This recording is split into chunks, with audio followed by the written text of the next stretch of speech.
18वीं सदी, ये वो दौर था जब भारत का नक्शा हमेशा के लिए बदल गया। सोचिए, एक बहुत बड़ा साम्राज्य जो सदियों से टिका हुआ था, वो ताश के पत्तों की तरह बिखर रहा था और उसकी राख से नई नई शक्तियां जन्म ले रही थीं।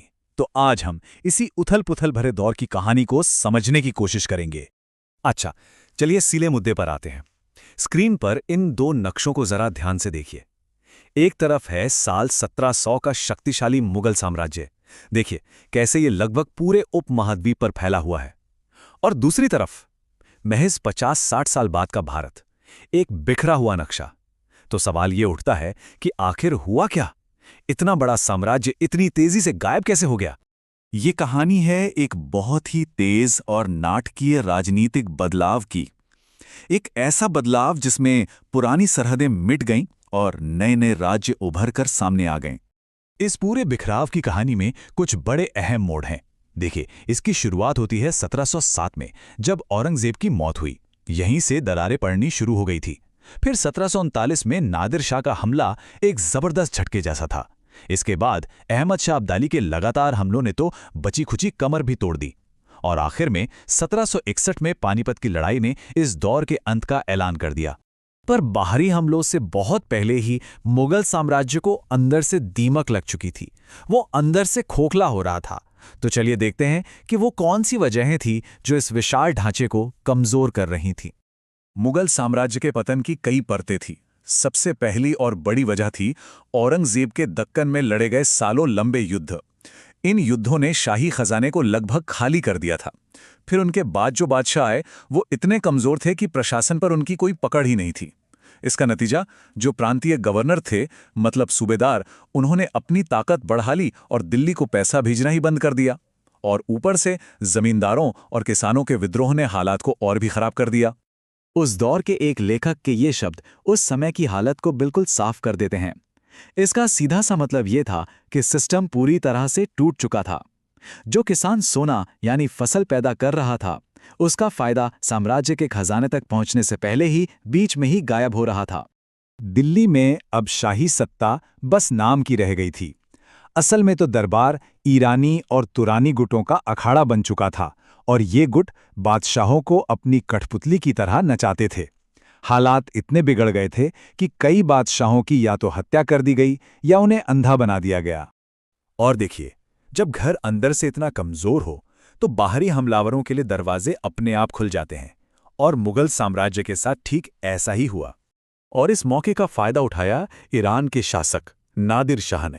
उसने मुगल साम्राज्य की इस अंदरूनी कमजोरी को अच्छी तरह भांप लिया और 1739 में दिल्ली पर एक ऐसा हमला किया जिसने सबको दहला दिया। जरा नादिर शाह की लूट का अंदाजा लगाइए। उस जमाने के हिसाब से वो दिल्ली से 50 करोड़ रुपए से भी ज्यादा की दौलत लूट कर ले गया। इसमें दुनिया का मशहूर तख्त-ए-ताऊस यानी मयूर सिंहासन भी शामिल था। इस हमले ने सिर्फ दौलत ही नहीं लूटी, इसने मुगल साम्राज्य की इज्जत और उसकी राजधानी को भी मलबे में मिला दिया। जो शहर कभी शानो शौकत का प्रतीक था, वो अब वीरान और बर्बाद हो चुका था। लेकिन कहते हैं ना, जब कोई बड़ी ताकत गिरती है तो उस खाली जगह को भरने के लिए नई ताकतें हमेशा तैयार रहती हैं। तो चलिए देखते हैं कि मुगल साम्राज्य के पतन से जो खालीपन पैदा हुआ, उसे किसने भरा। इनमें सबसे पहले थे राजपूत। जोधपुर और आमेर जैसे बड़े और प्रभावशाली राजघरानों ने न सिर्फ अपनी आज़ादी का ऐलान किया, बल्कि गुजरात और मालवा जैसे अमीर प्रांतों पर भी अपना कंट्रोल बढ़ा लिया। ये किला उनकी इसी बढ़ती ताकत का सबूत है। उधर पंजाब में गुरु गोबिंद सिंह जी द्वारा स्थापित खालसा एक राजनीतिक समुदाय से बढ़ के एक जबरदस्त सैन्य ताकत बन गई थी। वे पहले जत्थों में और बाद में मिसलों नाम के मिलिट्री ग्रुप्स में संगठित हुए और आगे चलकर इन्हीं मिसलों को एक करके महाराजा रंजीत सिंह ने एक बहुत शक्तिशाली सिख साम्राज्य की नींव रखी।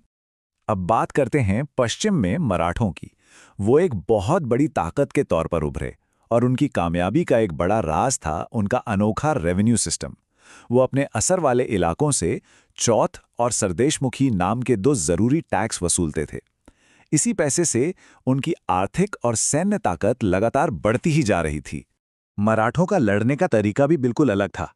शिवाजी और उनके बाद पेशवाओं के नेतृत्व में वो मुगलों की बड़ी बड़ी सेनाओं से सीधे नहीं टकराते थे, वो उन पर अचानक हमला करते थे, यानी गुरिल्ला वॉरफेयर, और धीरे धीरे उनके इलाके अपने कंट्रोल में लेते जा रहे थे।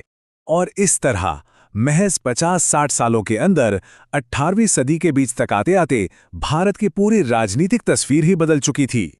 तो चलिए एक बार फिर से उसी नक्शे पर लौटते हैं जिसे हमने शुरुआत में देखा था। अब यह समझना ज्यादा आसान है कि यह बिखराव कैसे हुआ।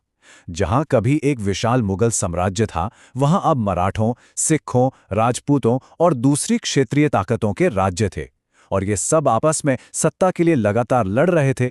तो अब सबसे बड़ा सवाल ये था, इस नई और अस्थिर राजनीतिक बिसात पर जहां कई खिलाड़ी एक दूसरे से लड़ रहे थे, आखिर में कौन सबसे बड़ी ताकत बनकर उभरेगा? भारत की किस्मत का फैसला अब किसके हाथों में था?